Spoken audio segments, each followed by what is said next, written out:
இன்னைக்கு நம்ம ஒரு முக்கியமான இன்ஃபர்மேஷன் பற்றி தான் பார்க்க போகிறோம். அதாவது டிஎன்பிஎஸ்சி குரூப் 4 தேர்வர்களுக்கு ஒரு முக்கிய அறிவிப்பு வெளியே இருக்குது. இப்போ இதை பற்றின மொத்த இன்ஃபர்மேஷன் தான் இந்த வீடியோ பார்க்க போகிறோம். இந்த வீடியோ ஸ்கிப் பண்ணாமல் ஃபுல்லாக பாருங்கள். அது மட்டும் அல்ல, இந்த வீடியோ நிறைய பேருக்கு ஷேர் பண்ணுங்க. ஓகே, அதாவது டிஎன்பிஎஸ்சி குரூப் 4 எக்ஸாமுக்கான நோட்டிஃபிகேஷனை பொறுத்த வரைக்கும் உங்களுக்கு இந்த வருஷம் ஸ்டார்டிங்கில் ரிலீஸ் பண்ணியிருந்தாங்க. நிறைய பேர் எக்ஸாம் அட்டன் பண்ணி அதுக்கான ரிசல்ட்டும் வந்துருச்சு. அதேமாரி யாரெல்லாம் செலக்ட் ஆனாங்களோ அவங்களுக்கு பார்த்தீங்கன்னா டாக்குமெண்ட் வெரிஃபிகேஷன்ஸ் ஆன்லைன் மூலமாக அப்லோட் பண்ண சொல்லியிருந்தாங்க. அதே நிறைய பேர் பண்ணிவிட்டு உங்களுக்கான வெரிஃபிகேஷன்ஸும் ஆன்லைன் மூலமாக அப்லோட் பண்ணிட்டீங்க. இப்போ அடுத்த கட்டமாக உங்களுக்கான கவுன்சிலிங் நடைபெற போது அதை பற்றி அறிவிச்சிருக்காங்க பாருங்கள். அதாவது கம்பெனியோட civil service examination group 4 service notice number 1/2024க்கான counselling tentative month of counselling ஜனவரி 2025 அப்படின்னு மென்ஷன் பண்ணியிருக்காங்க. அதாவது இப்போ நீங்கள் ஆன்லைன் மூலமாக டாக்குமெண்ட் எல்லாமே அப்லோட் பண்ணிட்டீங்க. அடுத்த கட்டமாக உங்களுக்கான கவுன்சிலிங் தான் பார்த்தா நடைபெற போகுது. ஸோ கவுன்சிலிங் மூலமாக உங்களுக்கு தேவையான போஸ்டிங்கை நீங்கள் எடுத்துக்கலாம். அதான் பார்த்தா கவுன்சிலிங்கு.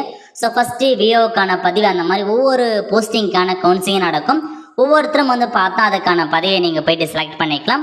அதுக்குன்னு பார்த்தா தனித்தனியாக ரெஜிஸ்ட்ரேஷன் நம்பர் என்ன கவுன்சிலிங்க்குன்னு தனியாக ரிலீஸ் பண்ணுவாங்க வெப்சைட்டில். அப்போ நீங்கள் பார்த்து உங்கள் ரெஜிஸ்ட்ரேஷன் நம்பர் இருக்குது அப்படின்னா நீங்கள் போய்ட்டு உங்களுக்கான கவுன்சிலிங் அட்டன் பண்ணி உங்களுக்கு தேவையான போஸ்டிங்கை நீங்கள் எடுத்துக்கலாம். அதான் பார்த்தா கவுன்சிலிங். ஸோ டிஎன்பிஎஸ்சி குரூப் 4 எக்ஸாமுக்கான கவுன்சிலிங்கை பொறுத்த வரைக்கும் ஜனவரி மாதம் ஃபுல்லாக நடக்க போகுது.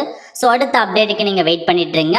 ஸோ ஜனவரி மாதம் நீங்கள் கவுன்சிலிங் அட்டன் பண்ணீங்க அப்படின்னா ஒரு 2 to 3 monthsக்குள்ள எல்லா ப்ராசஸும் முடிஞ்சு உங்களுக்கான அந்த போஸ்டிங் ஆர்டர் கையில் கொடுத்து நீங்கள் தாராளமாக வேலைக்கு போயிடலாம். அதை கொடுத்து டென்டேட்டிவ் ஷெடியூலில் உங்களுக்கு அப்டேட் பண்ணியிருக்காங்க பாருங்கள். ஸோ வெப்சைட்லேயே செலெக்ஷன் ஷெடியூல் கொடுத்துருக்காங்க.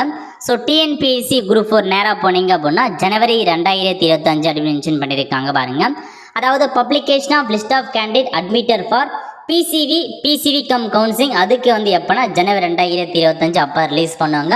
அப்போ நீங்கள் போயிட்டு கவுன்சிலிங் அட்டன் பண்ணுற மாதிரி இருக்கும். ஓகே, அவ்வளோதான் ஃப்ரெண்ட்ஸ். ஸோ இதான் உங்களுக்கான இன்ஃபர்மேஷன். அது மட்டும் இல்லாமல் 2025 டிஎன்பிஎஸ்சி குரூப் 4 இருக்க போது அதுக்கும் நீங்கள் தயாராகிக்கோங்க. ஸோ டாக்குமெண்ட் வெரிஃபிகேஷன் ஆன்லைன் மூலமாக அப்லோட் பண்ணுங்க. கவுன்சிலிங்கை வெயிட் பண்ணுங்கள். மற்றவங்க நீங்கள் அடுத்த வருஷத்துக்கு எக்ஸாமினேஷன் இப்போ நீங்கள் ப்ரிப்பேராக ஸ்டார்ட் பண்ணிக்கலாம்.